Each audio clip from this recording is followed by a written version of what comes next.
What's going on, guys? I'm YST and welcome to another Raid Shadow Legends video. And today we're going to be speaking about a secret weapon epic which I removed from the vault to go into my main finite hard 10 team for a speed farm. And it's actually old Ghrukkus from the Ogrin Tribes faction. And I think since its release, I have not heard anything about this epic in so many videos, and I think it's one of the most underrated ones out there for sure. So what does it come down to? I was actually searching for a selection of debuffs, but for one champion. I know I was kind of dreaming in dreamland. And then, truth behold, there was actually one out there, and it was old Ghrukkus. So it was actually decrease attack, heal reduction, and leech. And after 5 years, it's the only one on my account that brings all of this for one champion kit. And I was like, alright, it can't get better than this, right? This is everything. Well, it does, because he's got an A1 triple hitter to take down that Fire Knight shield. And this is phenomenal in the grand scheme of things. So we got an AoE attack with heal reduction and decrease attack on a 3-turn cooldown, on a 2-turn duration, which is ideal. And then we got a decreased speed debuff coming out from this A2 and a chance to manipulate Term Meter as well at a 40% chance, which of course grows with the book values. So whether that be for the hard Fire Knight or the normal, you're still getting decreased speed and Term Meter reduction for the normal version, as well as reducing incoming damage and heal reduction if you don't have full control over the boss, right? And with the free-to-play series coming up, this is a champion that's definitely on my hit list when I'm summoning those shards. And yes, I am getting involved in the free-to-play series. It should be really fun, right? Maybe I'll call out Deadwood Jedi once more for another little friendly competition. And then also that leech allowing us to heal by 18% of the damage inflicted. And, you know, in those teams, once again, when you're surviving the smacks, you want to have a way to self-heal. And what a better way than a leech debuff, right? And reducing those shield counters. But I guess outside of finite usage, there's going to be the Nether Spider. If you're familiar with the Geomancer strategy, how it works is you place the HP burn onto the boss, from the Geomancer in particular, and then through his Stone Guard passive, you're able to reflect that damage back. But then by making the Spiderlings counterattack, the boss actually heals, unless they're under a heal reduction. So, is it one of a kind? No, you can use someone like a Venom Mage for the same role. But if you don't have the luxury of that, having an AoE heal reduction is ideal for stuff like the Nether Spider, as well as decrease attack and speed. You know, slow down that boss a little bit, give you some time to heal and cleanse off those debuffs through the poisons. And then the last area I think is an MVP for is going to be Amius the Lunar Archon. I was actually looking through the optimizer to see, is there a rotation with the Ogrin tribes? And actually, yes, some people have been using old Ghrukkus in their teams. Why am I in the clan boss for? We are going to be doing a Chimera video, by the way. I've got a 1-key Ultra Nightmare, which I can showcase without enemy max HP. So feel free to subscribe if you haven't already to check that one out. So if we just go into Cursed City, it's not this rotation, so I can't show it right now. But in the place where I'm using a Venom Mage, you could just put a old Ghrukkus in there, and it's going to make sure that the base form doesn't heal from the damage they inflict with the heal reduction. You've got decrease attack as well, to reduce the incoming damage of the boss. And then you've got that leech to heal back up as well. So covering many roles that are very similar to Venom Mage in hindsight. But of course, Venom Mage brings that poison debuffs and the detonations for some further damage. So I might use it for one of my Sunday polls that I like to do. Who would you like to use more, Venom Mage or the old Ghrukkus? Or just let me know in the comments if you miss out on that poll. So right, let's get back into old Ghrukkus here and the ways that I've built him. Here we go. There we go. And for, you may see that there's a piece missing. There's a reason for that. I had to rebuild a team that I used to use, which was no freeze champions in a finite hard 10 team, which was inspired by Faber stuff actually. I'm using a Senna team. And then I'll also put the gear back onto him so we can showcase the main team that I use every single day, but that has enemy max HP in it, whereas the other one doesn't. And the ways that I built it is straight out perception, giving us the 2 stats that we are definitely looking for on old Ghrukkus, because we're getting speed and accuracy, allowing us to reach those thresholds to take down the encounters that we're doing, right? And then we're going for some crit rate here, bit of damage where we can, because we actually want old Ghrukkus to die in some scenarios, which we're going to showcase. But of course, if you want some more survivability, this isn't a damage dealer, so you could go HP or defense percent as well. But just look for those priority stats being speed and accuracy in all of those. And then we got some attack percent here as well. Once again, trying to get some more damage for the speed farms. And then speed on the boots, which could do with some love. Maybe some speed ascensions would be great. Or some relics. which I actually need to do a video on as well. Still catching up, right? We've got an attack here. We can go accuracy, but I think the speed is why I went there. But I definitely recommend accuracy if you're trying to reach those stats. And then some crit damage, and then here I had this one here. So we had attack. If I move my ugly mug off the screen. Attack with some defense percent and some HP percent, because this champion does scale off attack, right? As you see. So yeah, that's basically how I built him in terms of this. We're going to go into an article that I wrote as well a little bit later on, where I broke down some different strategies, so stay tuned for that one. And I'll also leave that in the description below so you can have a read through and check out it more in depth. So in terms of masteries, I've gone for the Giant Slayer, of course. We've got that triple hitting A1, and then also the support tree going down to the Master Hexer to extend the value of those debuffs in those bad situations where you might die. Anything else worth noting? I guess the blessings, right? We've gone with the Phantom Touch because we want to have those extra chances to reduce the shields. And then one other highlight, guys, 24% speed in dungeons. 24%. This is astronomical, especially for the kit that you're bringing for the Fire Knight. So if you're lacking better alternatives, like myself actually, because I use a Senna, this outperforms the legendary champion in the area. I'd like to use this champion the most. So I guess let's just put that piece back onto old Ghrukkus for my main team to ensure that goes well and go into these main stats. And it's 51,000 HP, 2.8k defense, and 5.1k attack.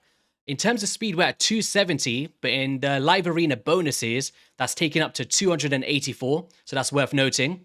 And then we got 100% crit rate, nice crit damage, and enough accuracy to ensure our debuffs land onto the boss. And I have got a pre-recording of the team I use for no freeze champions, so I can show you that straight after my main one as well. So let's get straight into it, and what is the team that I am using at the moment? Well, it's bringing in Lord Genzin. Let's go. The Dream Squad. Actually, no, that's not the dream. The dream is to have 2 Genzins in there. So once we get some higher star blessings, there's going to be another video coming out with my boy in there. We have got enemy max HP for this first team, as well as Lady Mikage and Grand Oak Pardrake to go back and forth with the ally attacks. And then old Ghrukkus doing what old Ghrukkus does best with that heal reduction in case the boss actually stamps us. And let's just go into the presets here. So we're going to be locking off our skills on both of these ones. And on round 3, we're doing first priority and an opener with the Tota line.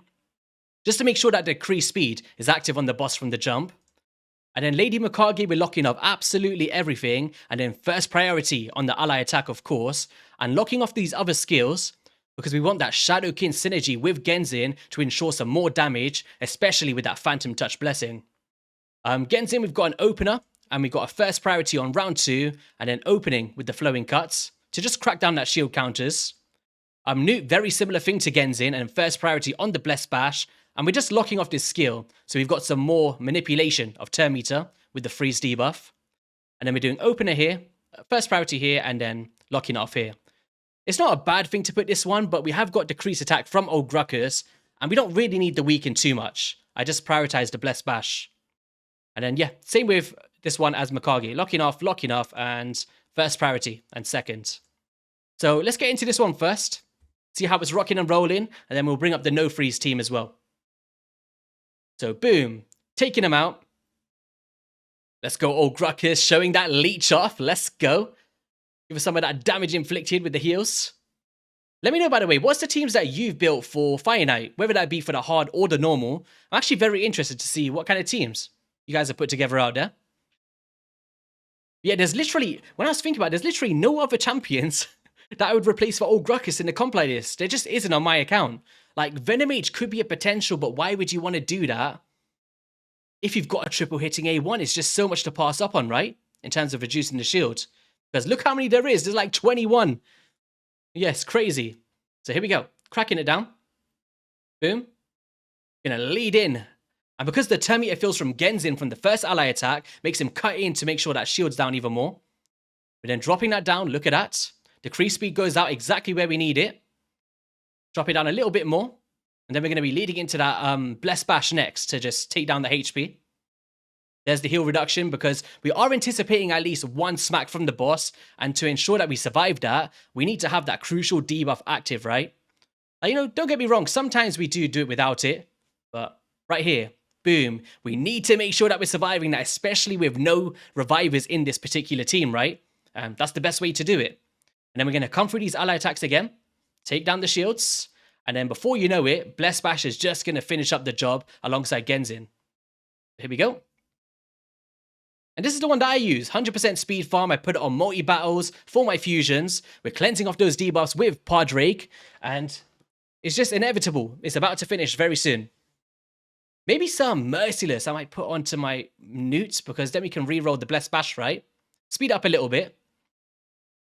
And there we go. Oh, Ghrukkus showing off, guys. Let's go with a final blow on the boss. But you can see up there, 1 minute and 14 seconds is the fastest that I've ever taken down this dungeon. And it wasn't with this team. It was, in fact, with this one. Let's show it off. Media player. Boom. So, very similar concept. We're locking off those presets. And I'll walk you through it when we're going through the run. But because I've broken up some of the builds, I can't rerun it again. So as we see, we're just clearing through the waves here. Pretty fast with the Thor in there as well. Like, who would have thought that Thor, Tongue Twister, would come into the Fire Knight's dungeon here? He's actually very, very good, because what he's doing is allowing to open with that decreased speed on the boss, whilst the heal reduction is being applied from the old Ghrukkus. And look at the wave clearing potential. We're through in around 24 seconds, which is nice. But this is the one where I got 1 minute 14, and it all came down to the rerolls of the Thor's A1. I'm just getting super lucky with RNG, right? So here we go. A1 triple hits. We're just saving off with the presets, guys. You want to make sure that everybody opens with the A1 there. And right here, let's bring this back a little bit. This is where you need to ensure that the survivability of those 3 in particular champions is allowing the boss to wipe them out straight away, consistently. And that's why I had to remove the ring on the old Ghrukkus, because he just had way too much sustain for a comp like this. And the idea is, Zen is now going to bring them back with the ally attack. Boom, crack down that shield counters. And then Mikage is going to follow on straight afterwards. And we're good to go, guys. So there we go. Ally attack. I think I actually included this team in my center video. Be sure to check that one out. I'm not 100% sure if I put it in there, but there we go. And right there we got resisted. So it's actually worth noting. So usually right there, Thor would place the decreased speed and everything just goes smooth. But then if you do happen to get resisted, this is what old Ghrukkus is for. A great backup champion. So it's actually good that I caught this one. And there we go. So regardless if Thor places it or old Ghrukkus, you are covered completely. Of course, it's more ideal having it from the jump. Get some more hits in. And now we've got everything. The boss can't heal, right? All of our skills are going through. We just need some multi-hits here from our champions. There we go, some nice ones from Thor. There we go, we're down again. And then hopefully Mikage comes through with an ally attack. Nice. Boom, boom. And this is where you can see where the times go crazy, right? Because if Thor re-rolls that, like, I don't know, 8 hits or something, and then he does the extra hit from the passive, from the counters, it goes wild. But my PC actually broke, which was one of the reasons I was away for so long, alongside some other stuff. But on that PC, I had the run, the record one. It's a shame. We don't have it anymore. Here we go. A few more hits here. I think it's around 2 minutes. Average is around 1 minute 45. If we get that decreased speed from the jump, not too bad. But there's some re-rolls there. You see that? See how the damage starts to ramp up crazy, guys? And we just finish it off at 2 minutes 5 seconds. So yeah, overall, pretty cool team. Pretty cool team. I can show you some of the builds of these champions, but you may have to alternate in terms of sustainability to make it work 100% of the time. But, you know, no freeze champions, old Ghrukkus in a team. Let's go. I'm hyped, man. I'm hyped. So as I mentioned before, I'm going to leave this entire article in the description below for you guys to check out, written by myself. And I really go into depth on how these teams are put together. And as we've seen, the heal reduction, this is one of the main reasons you want to build this champion. It's so phenomenal alongside the other debuffs. These are the 2 best results here. So we got 1 minute 40 on this one. And then we had the 1 minute 40 on the no freeze variation as well, which was pretty nice with the best of 33 turns. Nether Spider, we are going to demonstrate it straight after this, but we are in a bad rotation at the moment. But when you're facing the magic affinity, in those Geomancer teams, you place the burn, you place the heal reduction, and through the reflected damage, you could see the ticks on the boss to just wipe him out super quickly, even on the hardest difficulty, guys. So, yeah, you know, it's a bit RNG based on the wrong affinity, but in the grand scheme of things, definitely a champion to consider if you don't have a Venom Mage, right? And you can see here, just a stage 110. we did it in 1 minute and 43 seconds as my personal best time. And we've got a Pythian on in there just to cleanse off those initial poisons to survive the hits. And also to revive Geomancer in case he takes a smack, right? And then in terms of some other ways you can build this champion, what are we looking for? Accuracy, speed, HP percent, defense percent, and crit rate. And then some highlight stats is perception, accuracy, relentless for extra turns in case you want to place it more consistently, like the 10-meter drop part. And then you got feral, just in case, using an arena or something, and then some speed. And yeah, that was the build that I showcased today. And then in terms of the faction wars, which is close today, of 329,000 damage, but was just good support for the waves, right? Bringing in those heal reductions, decrease attacks, reducing incoming damage, and controlling the turn meter of that boss as well. So yeah, I'll leave this below, guys, for anyone that wants to check it out. And let's just wrap up the video with a Nether Spider run. Why not? As I mentioned before, we can't do the Cursed City right now because it is the wrong rotation for old Ghrukkus. What are we doing here? I'm losing the plot. Doom Tower. Here we go. See, Spirit Affinity right now, not ideal. Let's make this work. We got this. We got this. I did try it earlier on my phone. It worked completely fine, but, now we're recording. You know how it goes. It's going to get messed up. Come on, let's do this. Oh, look at him. He's taking out crew tracks, avoid legendaries. Yeah, is it somebody for everybody? I would say no. Not for everybody, but if you need these particular effects for one champion, is why I love champs such as Pharaoh the Barkhorn, is bringing so many key effects for one champion so you don't have to utilize multiples to bring those roles for your team. And sometimes you may be missing that missing piece of the puzzle. And, here they are. So there's the burns. There's the heal reduction. We got a weak hit. Let's go for a round 2. All right, so we're just going in for round 2. I know it's a scary spider. It's looking like something out of Harry Potter, but you're going to need to place the heal reduction for the people watching today, please. I actually put Senna in just for some extra support, Oh, there's the heal reduction. There we go. And now the idea is now, look at all of the reflections from the Stone Guard passive, right? And the boss is not healing whatsoever, which means that we can actually enable the counterattacks of the spiderlings to make sure we're getting more reflections onto the boss. So hopefully with the double support champions now, we should be good to go. And it's just a race. We got the decreased speed as a backup just to slow down that boss a little bit. But once again, against the spirit or the magic affinity, it's a lot better of a team, right? With old Ghrukkus. All right, we're not doing too bad so far, about 1 minute 44 seconds. We've got another burn on. Let's go. Senna, you need to make sure that Geomancer does not die here. Heal reduction, or we got a weak hit. We haven't got a long time to kill this boss now, because we never reapplied it. There we go. We got it done in 1 minute 51 seconds. And Geomancer popping out that damage. But old Ghrukkus not doing too bad for the waves as well, right? So, something to consider if you're struggling with the Nether Spider is a strategy like this. And it's very flexible, guys. Very flexible, because Pythian can be any removed debuff champion, with the Crown, for instance, who also applies a leech debuff. We got Vogoth to eat some of that incoming damage back, right? And then Geomancer triggering the burns and some support options with the heal reduction, right? So I guess just to wrap up this video, let's just go over some of the builds that I put on the champions that we highlighted today. And number 1 was Pythian, who you've seen in that Nether Spider run. And I've just gone with like a double stone skin, something I use sometimes in like faction wars or Nether Spider. And it's primarily for this A2, where he's removing all debuffs from your allies, then heals them by 10% of their max HP, followed by a further 5% for each debuff removed. And this just allows those champions that's taken all those poisons to heal all the way back up and survive the hits of the Nether Spider, right? But then we've also got this Immortal Serpent to bring back those dead allies at times where some of your champions may get put to the ground. So yeah, definitely one of the highlight champions, but you can get away with most cleanse debuff options built in a good build. Next up was Senna. And she's currently in the Stone Skin one for the Fire Knight, but I use Protection for the Chimera, which we're going to see in a future video. And the main thing is, for that strategy that we was talking about, we've got the Reviving and the Ally Attack to ensure that no freeze method for a speed farm team, as well as increased speed and continuous heals and turn meter fills to coincide with that passive for further turn meter fills.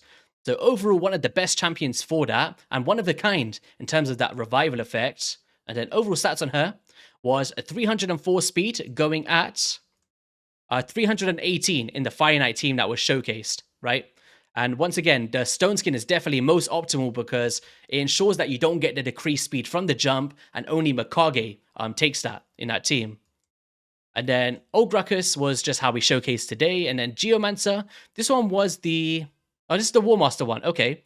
And he's just got enough accuracy and enough speed to ensure that onto the boss, right? Pretty straightforward build in some accuracy and perception.